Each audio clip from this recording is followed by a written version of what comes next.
ঘন্টার সফর, জাপানের টোকিও শহরে ল্যান্ড করবে, আর মাত্র আধা ঘন্টা বাকি। বিশাল মহাসাগরের উপর দিয়ে বিমান চলতেছে। আয় মুসলমান বাবারা, খুব গভীর মনোযোগ দিয়ে শোনা লাগবে, কথা বলা যাবে না, সময় কম। বিমান যখন চলতে থাকে তখন বিমানের ভেতরে একটা সুই ঢুকানোর মতো কোনো ফাঁকা থাকে না, ছিদ্র থাকে না, বাহিরের বাতাস বিমানে ঢুকে না, বিমানের ভেতরের বাতাস বাহিরে আসে না, একেবারে কমপ্লিট একটা সুই যেখানে ঢুকে না সেখানে কেবিন ক্রু ঘোষণা করতেছে দুইজন পাইলটের ভেতরে একজন পাইলট এই মাত্র মারা গেছে। আশ্চর্যের বিষয় হলো আজরাইল তার দল বল নিয়ে বিমানের ভেতর ঢুকে গেছে, আবার রূহ কবজ করে বের হয়ে গেছে। আল্লাহ তাআলা বলে ওয়ালাউ কুনতুম ফি বুরুজিম মুশাইয়াদা, আল্লাহ তাআলা বলে যত শক্তিশালী ঘর বানাও না কেন, তোমার সক্ষমতা অনুযায়ী পাওয়ারফুল ঘর তুমি বানাইছো, যেই ঘরের ভেতরে আলো ঢোকে না, বাতাস ঢোকার ক্ষমতা নাই, পানি ঢোকার ক্ষমতা নাই, শব্দ ঢোকার ক্ষমতা নাই, বন্দুকের গুলি যায় না, ওই কঠিন প্রাসাদের ভেতরেও মালাকুল মউতের ঢোকার ক্ষমতা আছে না নাই? অতএব নবী বলে যুবক, হায়াতাকা কাবলা মাউতিক, মৃত্যু আসার আগে আগে হায়াত নামের জীবনটাকে গনিমত মনে করো। ও যুবক ভাই, পায়ে ধরে বলি, তোমার অধিকার নাই মোটর সাইকেল নিয়ে ট্রাকের নিচে ঢুকে যাওয়া। তোমার বাবা যে কত কান্নাকাটি করে, সন্তানের সুখে বাবা স্ট্রোক করে মারা যায়, সন্তান মারা গেছে বাবাও মারা যায়, সন্তান মারা গেছে মায়েও মারা যায়, আর না হয় সারা জীবন এই ব্যথা বয়া বয়া চলে, খাইতে বৈশা কান্দে, গোসল করতে গিয়া কান্দে, ঘুমাইতে গিয়া কান্দে, সন্তানের স্মৃতি ঘরের ভেতরে। অতএব মুসলমান জীবনরে গুরুত্ব দাও, জীবনটারে বোঝার চেষ্টা করো। আজকে বর্তমান সময়ে দেখলাম প্রত্যেক দিন মাওয়া এক্সপ্রেসওয়ে রোডের ভেতরে মোটর সাইকেলের অ্যাক্সিডেন্ট, ঢাকা টু সিলেটে মোটর সাইকেলের অ্যাক্সিডেন্ট, চট্টগ্রাম টু ঢাকা মোটর সাইকেলের অ্যাক্সিডেন্ট, ঢাকা টু ময়মনসিংহে অ্যাক্সিডেন্ট, টাঙ্গাইলের রোডে মোটর সাইকেলের অ্যাক্সিডেন্ট, প্রত্যেকটা রোডে রোডে বাইক অ্যাক্সিডেন্ট হচ্ছে, আর যুবকরা মারা যাচ্ছে। নওজোয়ান যুবক ভাইদের বলবো, জীবনের দাম কত জানো?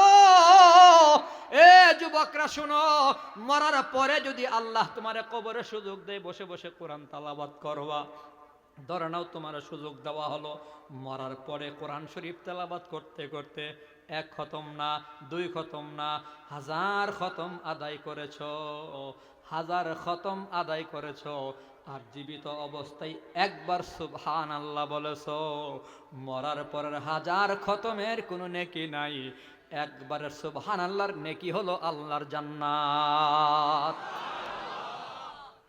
মরলে তো শেষ। আল্লাহর নবী বলে জীবিত অবস্থাটাকে গনিমত মনে করো। আল্লাহ তাআলা আমাদেরকে জীবিত সময়টাকে গনিমত মনে করার তৌফিক দেন, সবাই বলি আমিন। এ মুসলমান, যেটা বলতেছিলাম, নবী বলে সালাসাতুন কাদ হারামাল্লাহু আলাইহিমুল জান্নাহ, 3 প্রকার মানুষের উপর জান্নাত হারাম। কয় প্রকার? 1 নাম্বার মদমিনুল খামরি, মদ পানকারী, মদদি, গাঁজা ইয়াবা সেবন যারা করে। যুবক ভাই, পায়ে ধরে বলবো জান্নাত হারাম। আজকের থেকে গাঁজা ইয়াবা মদ আর ধরব না, গাঁজা ইয়াবার কাছে যাব না, মদের কাছে যাব না, মদখুরের সাথেও চলব না, গাঁজাখুরকে বন্ধু বানাবো না। কারা কারা আল্লাহর হাত দেখায়?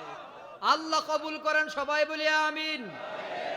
মাদক আছে যেখানে, বলেন মাদক আছে যেখানে, আল্লাহ কবুল করেন, সবাই বলি আমিন। হ্যাঁ, মাদক মানুষের জীবন থেকে জীবন কেড়ে নেয়, কিছু থাকে না ভেতরে। রাস্তায় প্রচন্ড পরিমাণের হয়, চুরি ডাকাতি হয়, সামারি হয়, বেশিরভাগই মাদকাসক্ত। 1 নাম্বার মাদকাসক্তের উপর জান্নাত হারাম। আল্লাহ নবী 2 নাম্বার বলে ওয়াল্লাকুলি ওয়ালিদাইহি, মা বাবার নাফরমানের উপরে জান্নাত হারাম। মা বাবার নাফরমান, আব্বা আম্মার নাফরমানের উপরে জান্নাত হালাল না হারাম? আরো জোরে কোন। হ্যাঁ, মুসলমান মা বাবা কত দামি, কেমনে বুঝাই? রাসূল বলে দিয়েছেন, রিদার রব্বি ফি রিদাল ওয়ালিদাইন ওয়া সাখাতুর রব্বি ফি সাখাতিল ওয়ালিদাইন। আল্লাহর নবী বলে, মা বাবা বেজার তু আল্লাহ বেজার, মা বাবা রাজি তু আল্লাহ রাজি। যার ঘরে মা বাবা নাই তাদের কি জিগায়ও মা বাবা কত দামি। মা নাই ঘরে, যার বাবা নাই ঘরে, যার এখন শুধু কান্দে। হায় ঘর আছে ঘরওয়ালা বাবা নাই। এই খাটি তো আমার আব্বা ঘুমায়, তো খাট আছে আব্বা নাই। আব্বার দোকান আছে, ব্যবসা বাণিজ্য আছে, আব্বা নাই। মার শাড়ি কাপড় গয়নাগাটি ঘরে আছে, মা দুনিয়ার জমিনে নাই। আব্বা আম্মা এত দামি, আল্লাহর নবী বলে হুমা জান্নাতুকা ওয়া নারুক। এ মুসলমান যুবক, সংক্ষিপ্ত সময়ে অনেকগুলা মেসেজ। মা বাবা এত দামি, নবী কয় মা বাবা তোমার জান্নাত, মা বাবাই তোমার জাহান্নাম। কেন বোঝো না? আরে মা বাবা তোমার জন্য কত পাগল ছিল, বিয়ে করছো আরো বেশি বোঝার কথা। তোমার বিয়ের পরে তোমার বিবি গর্ভবতী হলো, সন্তান পেটে গেল, এবার তোমার বিবি খায় না, ঘুমাইতে পারে না, যা খায় ডাবল বমি করে, সারা রাত করট পাল্টায়, পেটের ভেতর তোমার সন্তান লাথি মারে, ঘুষি মারে, পেটের ব্যথা যন্ত্রণায় মা খায় না, তোমার বিবি খায় না, ঘুমায় না। তুমি কেন বুঝো না রে যুবক?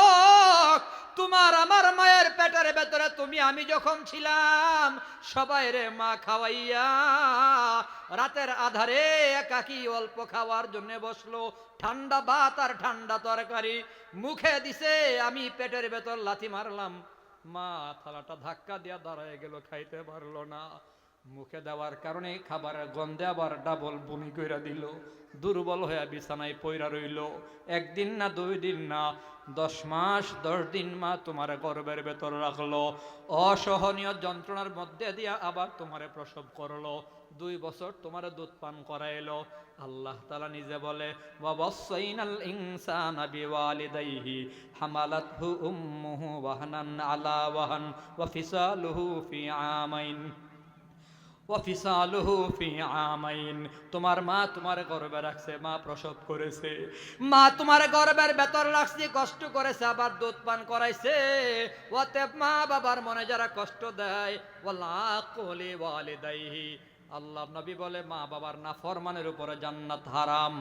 যাদের মা বাবা আছে, মা বাবারে খুশি রাখবো, মা বাবার সাথে ভালো ব্যবহার করব, অন্তত প্রত্যেক দিন একবার আব্বা আম্মার সাথে ফোনে কথা বলবো। যাদের আব্বা আম্মা আছে, আজকে থেকে প্রত্যেক দিন অন্তত একবার ফোনে কথা বলবো। কারা কারা ওয়াদা করেন আল্লাহর সাথে? ফোন করবো তো ইনশাআল্লাহ। আল্লাহ কবুল করেন, সবাই বলি আমিন। দুঃখ, মাসের পর মাস যায়, বাবার একটা ফোনও দেয় না। নাফরমান আব্বা আম্মার নাফরমান, তার উপর জান্নাত হারাম। কষ্ট হচ্ছে মানুষের, কি করা বলেন তো? একটু আগাবেন আপনারা? এই কারা কারা আগাবেন একটু হাত তুলে? বয়ান শুনবেন তো সবাই? বয়ান কি করব? কারা কারা শুনবেন একটু হাত দেখি, হাত। যারা অন্তর থেকে হাত উঠাইছেন তাদের কাছে আবেদন, সামনে একটু আগায়া যান। অন্তর থেকে যারা হাত উঠাইছেন আগান জলদি। লা ইলাহা ইল্লাল্লাহ,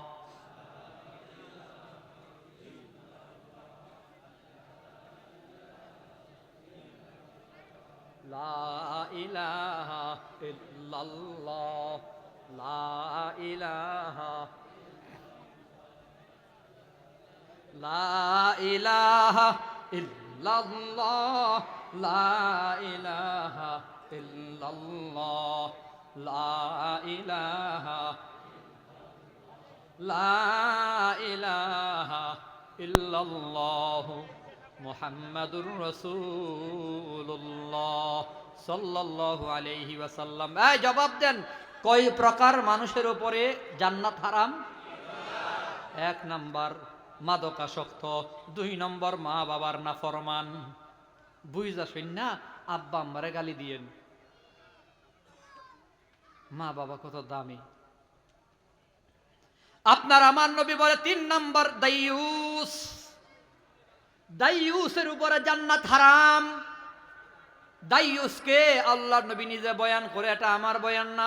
নবী বলে আল্লাযী ইউকিরু ফি আহলিহিল খাবাস, দাইয়ুস হলো সে যে তার ঘরের ভেতর গুনার স্বীকৃতি দেয়। বুঝলেন? ঘরের কর্তা ব্যক্তি হলো ঘরের পুরুষ। আর রিজালু কাওয়ামুনা আলান নিসা আর রাজুলু রাইন আলা নাফসিহি আলা আহলিহি। একজন পুরুষ হলো তার নফসের এবং তার পরিবারের উপর তার জিম্মাদারি। ঘরের কর্তা ব্যক্তি হলো বাবা। বাবা তার মেয়ের বেপরদায় চলে বাধা দেয় না। বাবা তার নিজের স্ত্রীকে মায়ের বেপরদায় চলতে দেয়, বাধা দেয় না। বেজার হয়েন না, পায়ে ধরে বলি, ঘরের ভেতরে টেলিভিশন বাবাই কিনে দিছে, ডিশ লাইনের বিল বাবাই দেয়, ভারতের নাটক সিনেমা আর বেহায়াপনা ঘরের ভেতর চালু আছে, বাপ আরো স্বীকৃতি দেয়। মুসলমানের ঘরের ভেতরে গুনাহ, টেলিভিশন নামের গুনাহ, ডিশ লাইনের নামের গুনাহ আছে না নাই? ঘরের কর্তা ব্যক্তি ডিশ লাইনের বিল দেয়, টেলিভিশন কিনে দেয়, বিবিরে বেপরদায় চলতে দেয়, মেয়েরে বেপরদায় চলতে দেয়। আল্লাহর নবী বলে সে হলো দাইয়ুস। যত বড় নেতা হও দাইয়ুস, তোমার উপর জান্নাত হারাম। কথা কন ঠিক কিনা? আদ-দাইয়ুস আল্লাযী ইউকিরু ফি আহলিহিল খাবাস। এ মুসলমান বাবারা, যুবক ভাইয়েরা, ঘরের ভেতরে গুনাহ চালু রাখো। আল্লাহ বলছে, আল্লাহ রাসূল বলছে তুমি দাইয়ুস হয়ে গেলা। আল্লাহ তাআলা আমাদেরকে হেফাজত করেন, সবাই বলি আমিন। এই জাতীয় গুনাহগুলো থেকে বেঁচে থাকার জন্য একটা গুণ থাকা লাগবে। ওই গুণ নামের মেশিন চালু করা লাগবে। এই গুণ নামের মেশিন চালু করা লাগবে। ওই গুণটা কি বলে? ওই গুণটাই হলো তাকওয়া। জোরে বলেন কি? তাকওয়া। বলেন কি? তাকওয়া। তাকওয়া, তাকওয়া নামের গুণ। তাকওয়া এমন এক গুণের বলা হয় যে গুণ কারো মাঝে থাকলে ওই বান্দা গুনাহ করে না, গুনাহ ওই বান্দাকে ধরে না। আল্লাহ তাআলা বলে, ও দুনিয়াওয়ালারা, জান্নাতের পথে তোমরা দৌড়াও। দুনিয়াতে মানুষ দুই ভাগে বিভক্ত, একদল জাহান্নামের দিকে যায় আর একদল জান্নাতের দিকে। এখন আবার জবাব দেন, জান্নাতের দিকে যেতে চান কারা কারা? হাত দেখান। জান্নাতে যেতে চাই তো ইনশাআল্লাহ? আল্লাহ তাআলা কারে জান্নাত দেবে? আল্লাহ তাআলা বলে আমার তিলাওয়াতকৃত আয়াতে, ওয়াসারিউ ইলা মাগফিরাতিম মির রাব্বিকুম ওয়া জান্নাতিন আরদুহাস সামাওয়াতু ওয়াল আরদ। আল্লাহ তাআলা বলে আল্লাহর মাগফিরাতের দিকে, আল্লাহর জান্নাতের দিকে দৌড়ায় কারা জানো? কারা দৌড়ায়? তাদের জন্যই আল্লাহ জান্নাত বানায় রাখছে। জান্নাতটা কেমন? কই ছোট জান্নাতটা, ছোট জান্নাত, ছোট জান্নাত, ছোট, সবচেয়ে ছোট জান্নাত পৃথিবীর 10 গুণ বড়। বলেন সুবহানাল্লাহ। এ জান্নাত তো মামার বাড়ি নয়। আরে মামার বাড়িতে তুমি যত বছর পরে যাও, 100 বছর পরেও যদি গিয়া তুমি কাগজ নিয়ে হাজির হতে পারো, এই মামাতো ভাইয়েরা, আমি তোদের ফুফাতো ভাই, তোদের সম্পত্তির ভিতরে আমার মায়ের সম্পদ আছে না নাই? কথা কয় না? মামার বাড়িতে যে কোনো সময় গেলে পরে তুমি অংশ অংশ পাবা, সম্পত্তির দাবি করতে পারবা। জান্নাত তো মামার বাড়ি না। আল্লাহ তাআলা বলে জান্নাত তো আমি আল্লাহ সবাইরে দেব না। জান্নাত কারে দেব জানো? উইদ্দাত লিল মুত্তাকিন। একমাত্র মুত্তাকিন বান্দার জন্য জান্নাত তৈরি। বলেন সুবহানাল্লাহ। মুত্তাকিন কারা? যার ভেতরে আছে তাকওয়া। তাকওয়া মানে হলো আল্লাহর ভয়। এ মুসলমান, তাকওয়া কারে বলে? হযরত ওমর কাবে আহবারকে জিজ্ঞাসা করে, কাবে আহবার তাকওয়া কি? কাবে আহবারকে জিজ্ঞাসা করে হযরত ওমরের মতো মানুষ। কাবে আহবার কিন্তু সাহাবী না, তিনি একজন তাবিঈ। নবীর যুগে তিনি কালিমা পড়েন নাই, ওমরের যুগে কালিমা পড়েছে। ওমর তার কাছ থেকে জানতে চাই তাকওয়া কারে কই? কেন জানো? যদিও তাবিঈ, যদিও উমরের যুগে কালিমা পড়েছে, কিন্তু লোকটা তাওরাত শরীফের হাফেজ। নবীর যুগে সে তাওরাতের হাফেজ আছিল, তখন কালিমা পড়ে মুসলমান হইতে পারত। নবীর যুগে যদি কালিমা পড়ে মুসলমান হইত, কাবে আহবার তিনিও একজন সাহাবী হয়ে যাইত, কিন্তু তিনি হতে পারেন নাই। হযরত ওমর একদিন জিজ্ঞাসা করে, ও কাবে আহবার, নবীর যুগে কালিমা পড়ে মুসলমান হলে না কেন? কই কারণ কি জানো? আমি যখন তাওরাত পড়তাম, পড়তে পড়তে দেখতাম তাওরাতের ভেতরে কোনো পৃষ্ঠা নাই, কোনো পাতা নাই। আমি আমার আব্বারে জিগাইলাম, আব্বা এই পাতাগুলা কয়? আমার আব্বা বলতো, কাবে আহবার, এই পাতাগুলো সন্ধ্যকে তালা দিয়া রাখছি, এইগুলা বলেও তুই পড়বি না, খুলবি না, দেখবি না। কেন? এইগুলা পড়লে তুই আমারে ভুল্লা যাবি, মায়েরে ভুল্লা যাবি, পরিবার পরিজন ভুল্লা যাবি। এই কারণে আমি পড়তাম না, দেখতাম না, খুলতাম না। কিন্তু আমার বাবা মারা যাওয়ার পর, হযরত ওমর আপনার যুগে আমার বাবা মারা গেছে, আমার বাবা মারা যাওয়ার পরে আমি সুন্দর খুইল ওই পাতাগুলো পড়লাম। পাতাগুলোর ভেতরে দেখলাম মুহাম্মদ নবীর নাম, বাবার নাম, মায়ের নাম, চেহারা কেমন, চুল কেমন, দাড়ি কেমন, ঠোঁট কেমন, কথাবার্তা কেমন, হাঁটা চলা কেমন, মুহাম্মদ নবীর আচার আচরণ ব্যবহার কেমন। পাতায় যা পড়ছি আমি দুই চোখে মুহাম্মদ নবীর যা দেখছি 100% মিল, কোনো সন্দেহ নাই। যেদিন পাতায় পড়ছি ওই দিন কালিমা পড়ে মুসলমান হয়ে গেছি। যদি এই পাতাগুলো নবীর যুগে পড়তাম তাহলে নবীর যুগে সাহাবী হইতে পারতাম। হ্যাঁ, দুঃখ আজকে মুসলমানের দেশে। একটা কথা ভালো করে শোনেন, কাফের বেঈমানদের যুগে আবু জাহাল, আবু লাহাব, উতবা, সাইবারাও আমার নবীকে দুইটা শব্দের বেশি গালি দিতেন না। হয়তো নবীরে পাগল কইতো, না হয় নবীরে জাদুকর বলতো। আরেকটা শব্দ ছিল নবীরে কইতো নির্বংশ, লেজ কাটা নির্বংশ। এর বাইরে নবীরে গালি দিতেন না। এই কথা শোনেন, ওদিকে জায়গা করা হচ্ছে, কিছু করার নাই। কথা বুঝতেছেন আমার? কাফের বেঈমানরাও আমার নবীরে পাগল বলতো, জাদুঘর বলতো, নির্বংশ বলতো, কিন্তু কখনো নবীকে সন্ত্রাস বলে নাই, নবীকে দুশ্চরিত্র বলে নাই, নবীকে লম্পট বলে নাই, নবীকে নারী লোভী বলে নাই। কিন্তু দুঃখ আজকে 92% মুসলমানের দেশে, স্বাধীন বাংলাদেশের ভেতরে রাখা নামের বেঈমান, নাফরমান, নাস্তিকার বেঈমানেরা আমার নবীরে দুশ্চরিত্র বলে তারা গালি দেওয়ার সাহস পায়। এখনো পর্যন্ত তাদেরকে গ্রেফতার করা হয় না।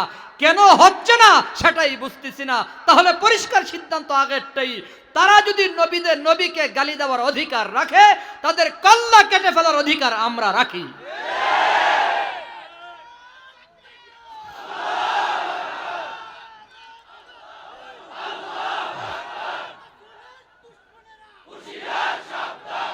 কথা পরিষ্কার। অন্তর্বর্তীকালীন সরকারের কাছে সরাসরি প্রস্তাব করতে চাই, নতুন করে কোনো নাস্তিক এই বাংলার জমিন আমরা দেখতে চাই না। নতুন করে নবীর দুশ্মন এই বাংলার জমিনে আর দেখতে চায় না। নবীর দুশ্মনের বিরুদ্ধে বারবার সাধারণ ছাত্র জনতা রাস্তায় নামবে, রক্ত দেবে। আমরা রক্তের খেলা দেখতে চাই না। নাস্তিক আর বেঈমানদের গ্রেফতার করে শাস্তির আওতায় আনতে হবে। সর্বোচ্চ শাস্তি মৃত্যুদণ্ড আইন পাশ করতে হবে। আর না হয় বাংলাদেশের সাধারণ জনতা যদি নিজের আইন হাতে তুলে নেয়, তো নাস্তিক বেঈমানদের তো চামড়া থাকবে না, তাদের গডফাদারদের চামড়াও থাকবে না। অতএব সরকারে বসেছেন ভালো কথা, ফাঁকে ফাঁকে নাস্তিকদের সুযোগ দিয়েন না। এই সাধারণ মানুষই বসাইছে, কথা কোন ঠিক কিনা? সাধারণ মানুষের রক্তের বিনিময়ে, সাধারণ মানুষের রক্তের